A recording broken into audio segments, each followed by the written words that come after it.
বিশ্বের বুকে নির্দয়তা আর অমানবিকতার এক অনন্য নজির স্থাপন করতে চলল মার্কিন যুক্তরাষ্ট্র। এবার ইরানের আবাসিক ভবনে হামলা চালিয়ে একই পরিবারের ৩ জন সদস্যের প্রাণ কেড়ে নিল আগ্রাসী যুক্তরাষ্ট্র। যুক্তরাষ্ট্র কি ইরানের সামরিক বাহিনীর সাথে না পেরে এবার দেশটির বেসামরিক মানুষদেরকেই টার্গেট করা শুরু করল? যুক্তরাষ্ট্রের এই বর্বরোচিত আগ্রাসনের কি জবাব দিবে ইরান?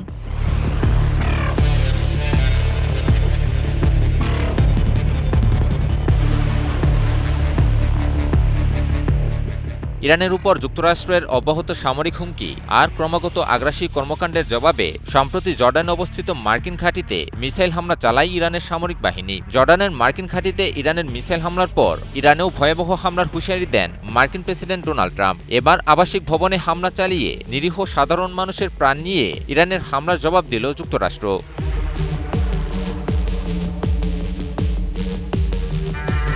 ইরানের সরকারি সংবাদ সংস্থা IRNA এর বরাত দিয়ে তুরস্কের সংবাদ মাধ্যম আনাদুলু এজেন্সি জানিয়েছে, ইরানের দক্ষিণ উপকূলে পারস্য উপসাগরে অবস্থিত কেশম দ্বীপের একটি আবাসিক ভবনে ভয়াবহ হামলা চালিয়েছে মার্কিন যুক্তরাষ্ট্র। যুক্তরাষ্ট্রের ওই হামলায় একই পরিবারের ৩ সদস্য নিহত এবং 2 শিশু আহত হয়েছে বলে জানানো হয়।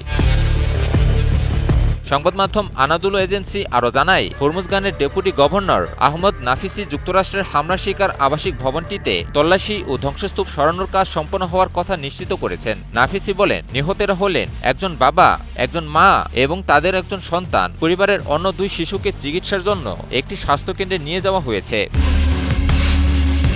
এর আগে মার্কিন সামরিক বাহিনীর সেন্ট্রাল কমান্ড বা সেনকম জানায়, জর্ডানে মার্কিন বাহিনীর উপর মিসাইল হামলার চেষ্টার জবাব হিসেবে তারা ইরানের বিরুদ্ধে কঠোর হামলা সম্পন্ন করেছে। সেনকমের মতে, মার্কিন হামলার মূল লক্ষ্যবস্তু ছিল উপকূলীয় এলাকায় অবস্থিত ইরানের বিভিন্ন সামরিক স্থাপনা। কাতার ভিত্তিক সংবাদ মাধ্যম আল জাজিরা এক প্রতিবেদনে তুলে ধরে এই খবর।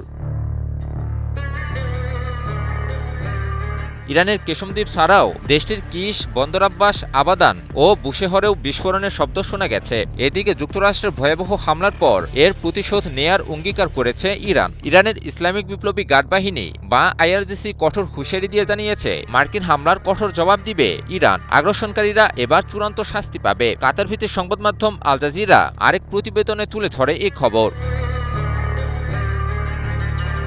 বিশ্লেষকদের মতে, ইরানে পুনরায় যুদ্ধ শুরু করা যুক্তরাষ্ট্রের স্পষ্টতই একটি ভুল ছিল।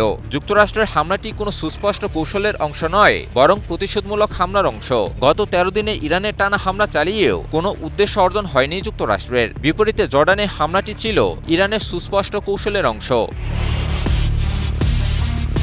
ইরানের উত্তেজনা বৃদ্ধিটি ছিল প্রতিরোধের একটি পরিকল্পিত প্রচেষ্টা। অর্থাৎ ইরান যুক্তরাষ্ট্রকে বোঝাতে চাইছে যে ইরানে যুক্তরাষ্ট্রের তেমন আর কোনো লক্ষ্য অর্জনের সুযোগ নেই এবং যুক্তরাষ্ট্র যেন আলোচনা টেবিলে ফিরে আসে এবং ইরানের দাবি মেনে নিয়ে যুদ্ধ বন্ধের পথে হাঁটে।